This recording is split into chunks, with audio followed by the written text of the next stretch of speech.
Well, who is this Martin Pariseau? I probably have one or two or more already pre-recorded for this series, but I'm doing this one, which may be the one that's posted on Easter. Oh, I tell you, having a little bit more income these days to buy kombucha and sauerkraut and salsa and having my own toilet to go to is that my tummy is starting to get better.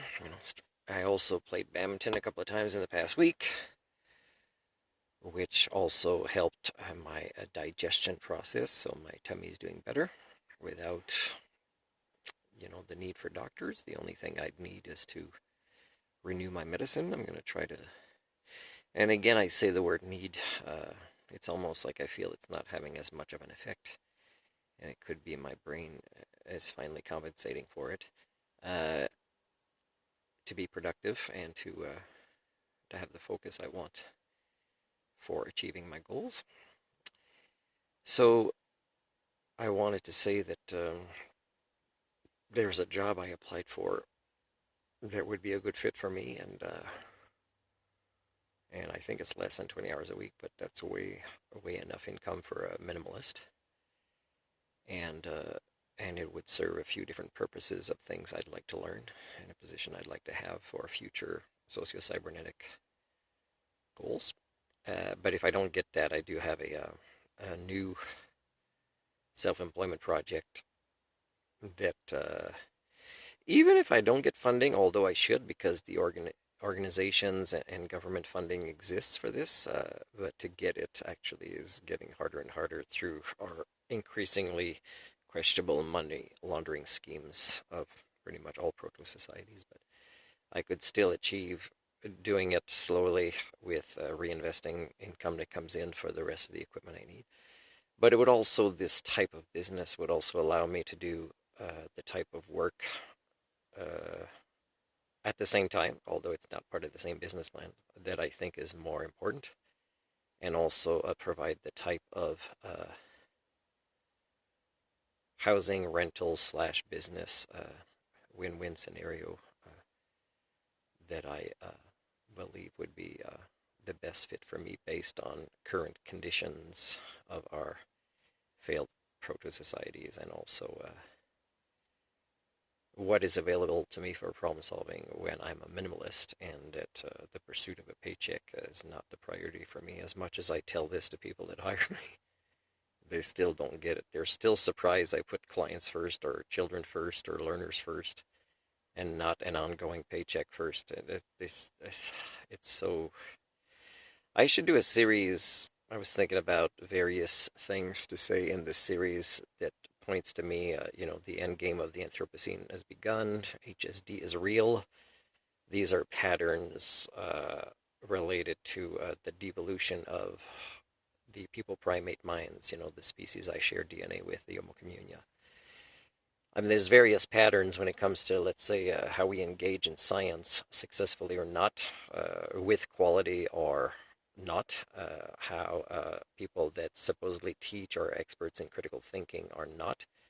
The concept of life skills, as I've defined, being misdefined, misjudged, misinterpreted, misevaluated as being already present in people that should have it for the roles they're in when they don't, which is related to people skills and related to successful collaborations in social systems. So, of course, it relates very much to what has caused the Anthropocene and what makes it that we are too late to get out of it.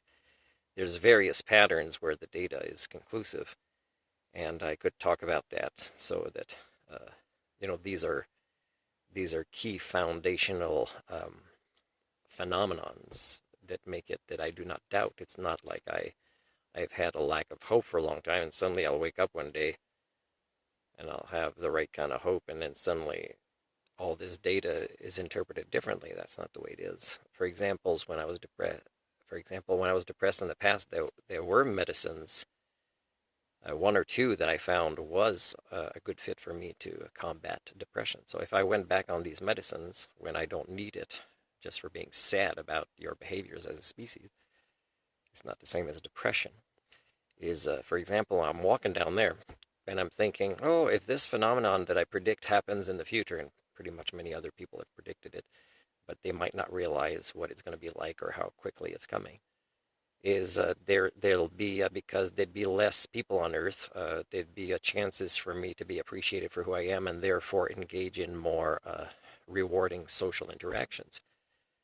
And it's sad. It's sad to look forward to this, but it's not something I can change. I was born when it was too late. It's on the way, but it's still something I can look forward to. So a depressed person would not be able to, go to badminton this week, although it's not that great to badminton, but just feel appreciated a little bit and move and get the endorphins going, and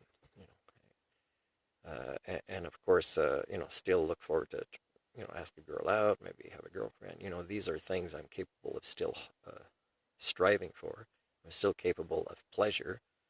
I'm also very good at what's the right word for it? When you kind of take away something you like chocolate for a while, and then you get back to it, it's amazing. So it's not like buying more of it or getting as much money as possible to have big storage containers of it, or trying every different type, even the ones you don't like that great, or giving some to somebody because you're spreading this consumerism or addiction. That's not it. For me, I'm able to be without things and then appreciate them again, and know that when the time is right, I'll just be grateful I have it. And it's not because necessarily I got a full-time job and I got more money. It's just because I withdrew it from my life for a while as a minimalist so that I can appreciate it like it's brand new the next time. I'm able to do these things and look forward to it. A depressed person is not capable of this. But if I went back on a medicine that worked for me, and let's say I'm more cheery, it still wouldn't change the data about the time of history I live in and the species.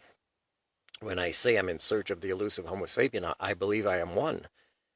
But I'm not going to get the opinion of the Homo communia. I'd need to get a second opinion from a dolphin or an orangutan or something, not from the species that obviously is not.